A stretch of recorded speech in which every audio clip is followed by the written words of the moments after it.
Anda kembali di Apa Kabar Indonesia Malam, pemirsa. Saya akan langsung mengarah ke Mas Satriwan. Mas Satriwan, ini kalau melihat kasusnya, ini kan memang ternyata tidak bisa dilarang juga begitu ya. Nampaknya kalau saya tangkap dari tadi Pak Wamen mengatakan ini juga dibutuhkan begitu. Tapi secara pertimbangan sendiri, sekolah biasanya memberangkatkan termasuk mungkin pemilihan lokasinya. Ini seperti apa sebenarnya? Ya, yang pertama tentu kami dari P2G mengucapkan turut berduka cita ya, berbela-sungkawa karena anak-anak kita ini sudah menjadi korban yang sangat sering ya. Tidak hanya peristiwa di Mojokerto, SMP Negeri 7 ya, ada Porong, sebelumnya Depok, hampir setiap daerah ada, dan itu nggak hanya SMA SMK, SD SMP juga jadi korban gitu, terkait kegiatan studi wisata. Nah sebenarnya sekolah itu mengelola kegiatan yang sering disebut karya wisata atau studi wisata itu pada umumnya ya, dan yang sering terjadi itu adalah sebenarnya kegiatan wisata atau tour atau tamasya, bukan kegiatan studi. Walaupun ada juga sekolah yang membedakan dua hal itu. Ada yang betul-betul hanya wisata saja alias tamasya alias tour. Yang kedua ada kegiatan studi ya kan dengan ada turnya di dalamnya gitu. Bahkan ada yang disebut field trip. Itu ya, perbedaannya seperti gitu apa? Ya. Sebenarnya sama gitu ya. Kalau di SMK itu ada kunjungan industri namanya gitu. Kemudian juga ada field trip. Bahkan ada live-in misalnya kalau di sekolah-sekolah Katolik. Ada trip observasi macam-macam. Intinya itu kegiatan yang sifatnya di luar sekolah. Atau yang kita sebut sebagai pembelajaran luar ruang. Secara konsepsi itu ada dalam konteks studi. Karena dia adalah studi, berarti itu include ke dalam kurikulum sekolah atau madrasah. Wajib berarti ya? Wajib, ada yang wajib. Kayak kunjungan industri dan seterusnya.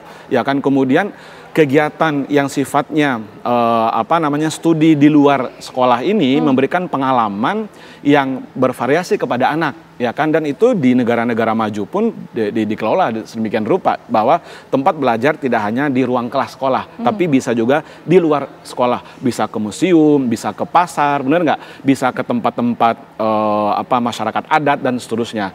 Nah, ke pabrik dan seterusnya. Itu yang kita sebut sebagai tadi ada field trip, kunjungan industri, dan itu masuk ke dalam kurikulum.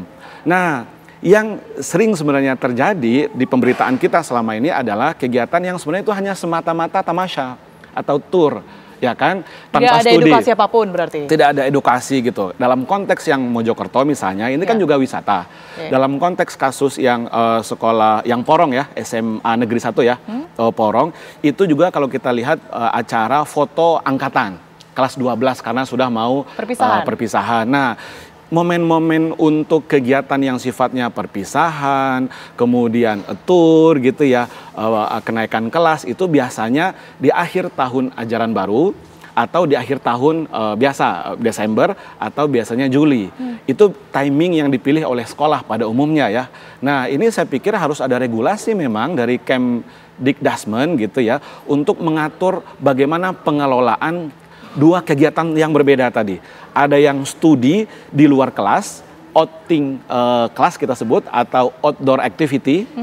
Dan yang kedua adalah yang betul-betul hanya tamasya, tanpa studi gitu ya. Nah, apa yang diatur mulai dari perencanaan, pelaksanaan, sampai dengan pasca kegiatan gitu. Nah, selama ini memang dibebaskan saja sekolah sedemikian rupa gitu. Walaupun 2024 kemarin pasca kasus SMK yang Depok, yang di Subang itu, banyak anak-anak kita yang tewas di situ. Nah, itu daerah Pemda, Dinas Pendidikan langsung melarang. Nah, melarang apapun bentuk kegiatan studi tour, karya wisata, field trip, wisuda di luar sekolah.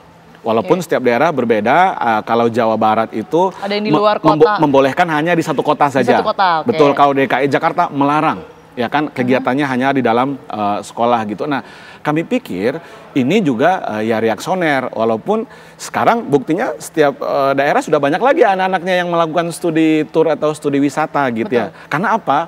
Kita acap kali reaksioner. Ya kan, pemerintah daerah, pemerintah pusat ya reaksioner melihat kasus-kasus seperti ini gitu.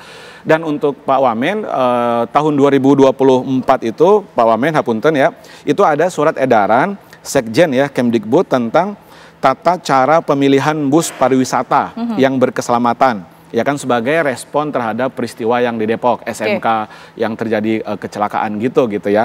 Nah, itu dikeluarkan surat edaran nomor 9 tahun 2024. Kami berharap sebenarnya lebih dari surat edaran.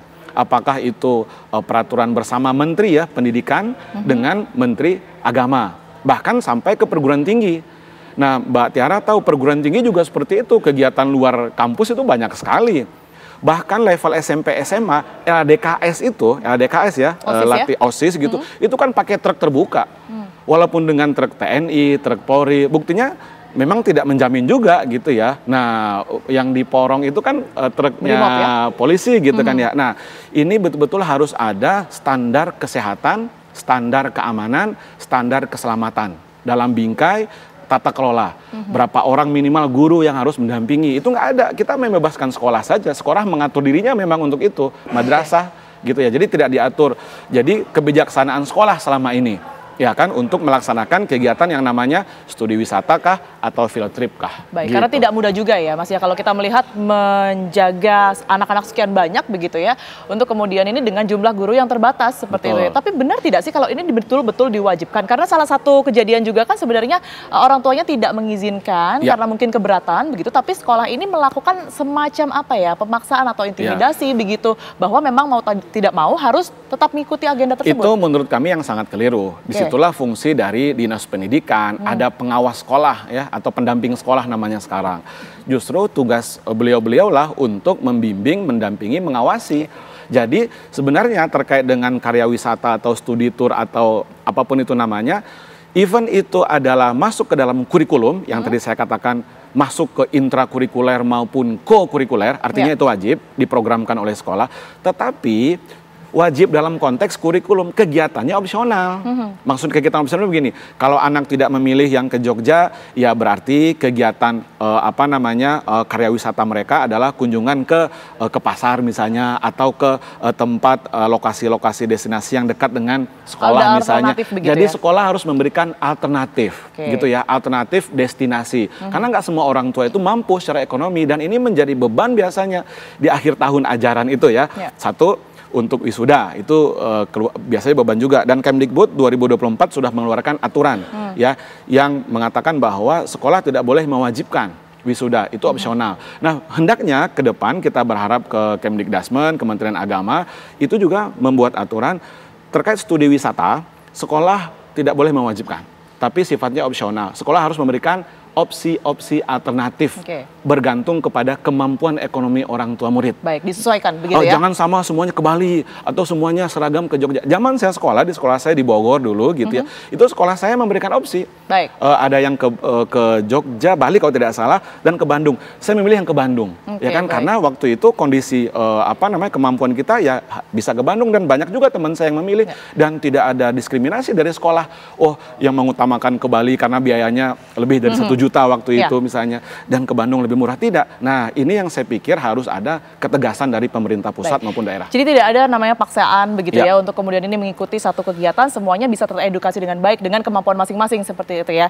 Saya akan menyapa terlebih dahulu ya. Sekarang Prof. Cecep Darmawan ini sudah bergabung bersama kami yang merupakan pengamat kebijakan pendidikan UPI. Selamat malam Prof. Cecep.